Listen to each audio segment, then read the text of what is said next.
Assalaamu calaykum waraxmatullaahi wabarakaatu. Bulshada sharafta mudan ee ku xidhan Channel Maal soo dhawaada.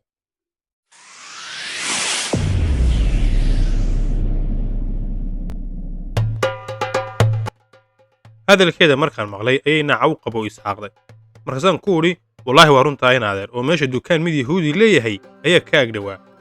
Markay aragtay in adeertay qaabka jacaylku ii haleelay iyo in la igu weyn yahay ayay guda gashay inay imaaweyliso oo ay iga sheekayso dadka isjecel iyo sheekooyinkooda cajiibka ah. Markaan isku dayo inaan seexdo hurdo badan ma helo, laakiin marka aan yar gamo ee aan soo baraarugaba waxaan arkaa in adeertay oo iyada oo ooyeysa iyo dul fadhida. 5 cisho markay ka soo wareegtay ee la gaadhay maalinkii ballanka ayay sidii caadada u ahayd in adeertay dhar wacan iyo cadar caraf badan intay igu soo hubsatay ayay igu tidhi ilaahay tala saalo oo nabadgal. Sidii ayaan ku soo baxay.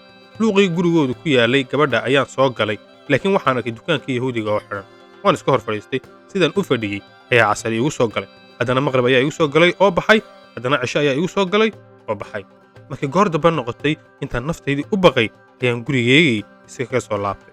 Markaan guriga soo galayba waxaan arkay in adeertay oo qori gidaarka ku dhegsan gacanta ku haysa, gacanta kalena laabteeda ay saaran tahay oo gabay murugo badan akhriyaysa iyada oo ilmadu ka qoonayso. Markay aragtay ayay intay ilintii gacanta iskaga tirtay ayay dhankayga u soo dhaqaaqday oo igu tidhi in adeerkaygii qaaliga ahaayo maxaa caawa jacaylkaagii ku soojiyey.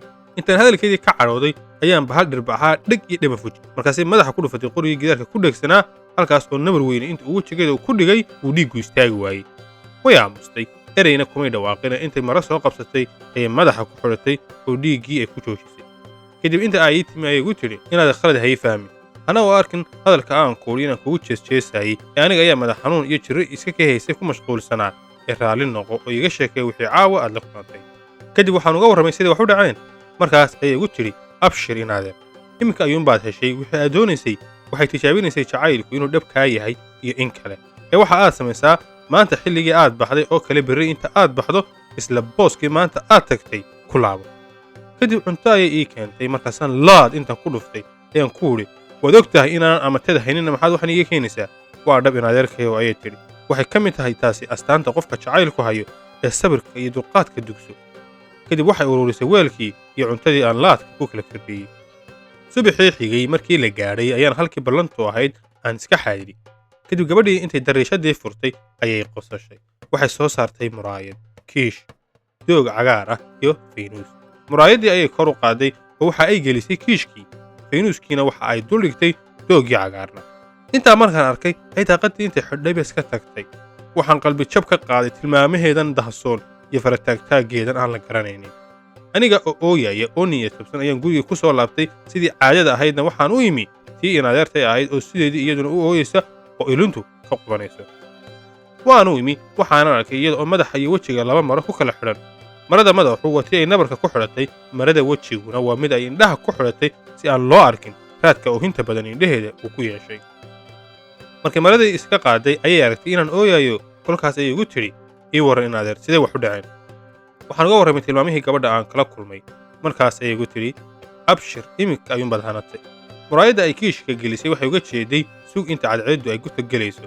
Doogga cagaarana waxay uga jeeday marka cadceeddu dhacdo beerta albaabkeeda dambe ka soo gal. Faynuuskana waxay uga jeeday markaad beerta soo gashid halka iftiinku ka baxayo soo raac.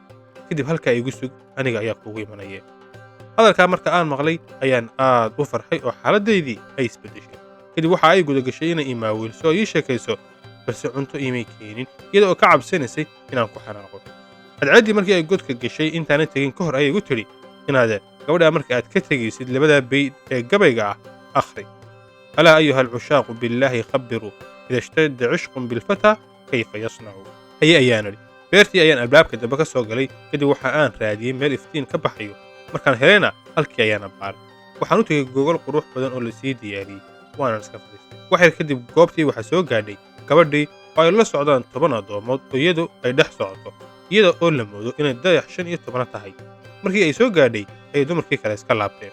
halkii ayaan habeenkii sheeko iyo farxad ku wada qaadanay. Intii aanan kala tegin ka hor ayay igu tidhi waxaan ku siinayaa hadiyad qaali ah oo aad igu xasuusatid. waxay siisay tuwaal dhexda sawir deero ay kaga sawiran tahay. aad ay ii cajabisay hadiyaddaasi. waxaanan u ballan qaaday habeen walba inaan halkan ugu imanayo. Kadib waxaan ka soo tegay aniga oo faraxsan oo inaan duulo oo keliya ay ii hadhsan tahay. balse waxa aan ilaaway gabaygii la igu soo ballamiyey inaan tiriyo. Markii guriga aan ku soo laabtay waxaa iga hor timi in adeertay Judhiiba waxa ay weydiisay dardaarankayagii inaan fuliyey in kale. Waan ilaaway baan ku idhi, waxaa ilowsiiyey sawirka deeradan, tuwaalkiina horteeda ayaan ku tuuray. Way ka xumaatay oo aad ayay u ooyday. Tuwaalkii inta ay soo qaaday ayay igu tidhi, in adeer maradan aniga ma ii hadidaynaysaa? Haa baan ku idhi. Habeenkii labaad markii la gaadhay wakhtigii aan beerta ku laaban lahaa ayay in adeertay igu tidhi, in adeerow caawa dardaarankayagii ha ilaawi. Haye ayaan idhi. Beertii ayaan tegey oo ay igu sugaysay quruxleydaydii. Halkii ayaannu habeenkii oo dhan cunno iyo cabbiis iyo hasaabo qurux badan aanu ku jirnay. Markii aannu sii kala tegaynay ayaan gabaygii tiriyey oo ahaa: alaa ayuha alcushaaqu billaahi khabbiruu ida ishtadda cishqun bilfataa kayfa yasnacu. gabaygaas soo noqonaya micnihiisu dadka wax jecelow billaahi calaykum sidee buu yeeli karaa wiil jacayl haleelay. gabadhii gabaygii markii ay maqashay intay ilma ka soo daadatay ayay labadan bayd ku jawaabtay: yudaari hawaahu uma yaktumu sirahu wayasbiru fii kulli alumuuri wayakhdacu.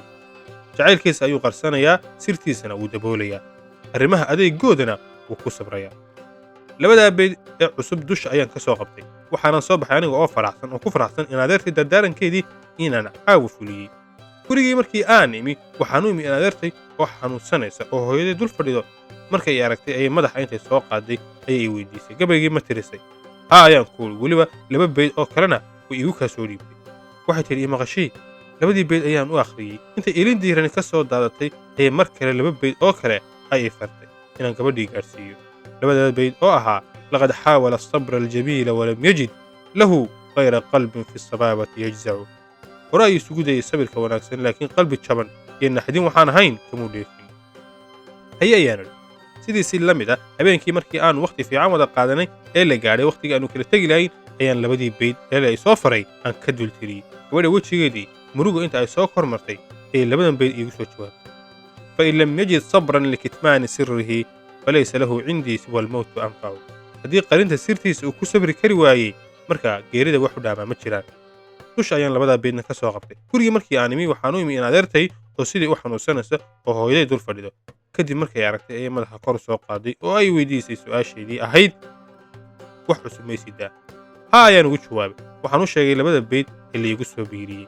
in adeertay gabaygaa markii ay maqashay way miir doorsoontay. markii ay soo miirowday ayay tidhi: labadaa bayd iga gaadhsiiyey. samicnaa atacnaa uma mitnaa faballiguu salaamii calaa kulli man kaana lilwasli yamnacu. maqalnay oo adeecnay kadibna dhimanaye fariidadeeda gaadhsiiya cid kasta oo kulankayaga hor taagnayd.